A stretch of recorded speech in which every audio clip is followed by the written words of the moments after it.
Bro எக்ஸ்பெக்டேஷன்லாம் எல்லாருக்குமே இருக்கிறது தான் ப்ரோ. தலை படம்லாம் இப்படிதான் இருக்கும்ட்டு. ஆனா இந்த வாட்டி கொஞ்சம் கம்மி ப்ரோ. உண்மையாலே இந்த வாட்டி கம்மி. ஏன்னா ஒரு புது படத்துக்கு எப்படி இருக்குமோ அது மாதிரிதான் இப்ப இருக்குது.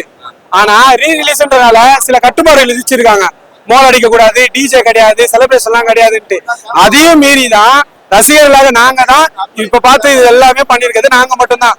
யாரோட எந்த ஒரு சுயநலத்துக்காகவும் யாரும் எந்த ஒரு சப்போர்ட்டும் இல்லாம வெறும் ரசிகர்களாக மட்டும்தான் இது எல்லாமே பண்ணிருக்கோம். புரியுதுங்களா? சொல்லுங்க. கில்லி ப்ரோ, கில்லினா என்ன ப்ரோ? கில்லி தலை போடும், தலை மட்டும்தான் நம்ம இங்க கான்செப்ட்.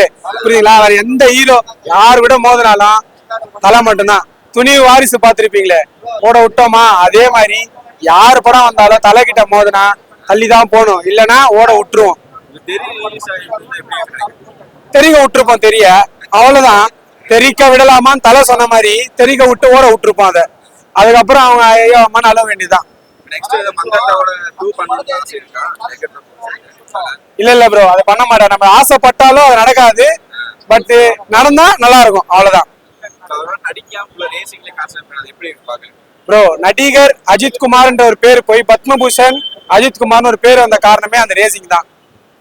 ரேசிங்ன்றது இந்தியாவில் இல்லாதத இப்ப கொண்டு வந்ததே அஜித் குமார் தான். இப்ப நல்ல ஒரு பாப்புலாரிட்டியா கொண்டு வந்தது அஜித் குமார் மட்டும்தான். அதனால அதுக்கும் எங்க சப்போர்ட் இருக்கும். தலைக்கு தான் எங்க சப்போர்ட். அவர் ரேசிங் பண்ணாலும் சரி, எதனா ஒரு படத்தை சேசிங் பண்ணாலும் சரி, தலைக்கு தான் எங்களோட சப்போர்ட்டே ஃபுல்லாக. ஆதிக் படம் வரும் ப்ரோ, கண்டிப்பா. ஒரு ஃபேன் பாய் சம்பவத்தை ஆல்ரெடி பண்ணதை நீங்க பாத்திருப்பீங்க. மறுபடியும் ஒரு படம் பண்ணுவாரு, எல்லாருக்கும் பிடிச்ச வகையில பண்ணுவாரு. தேங்க்யூ.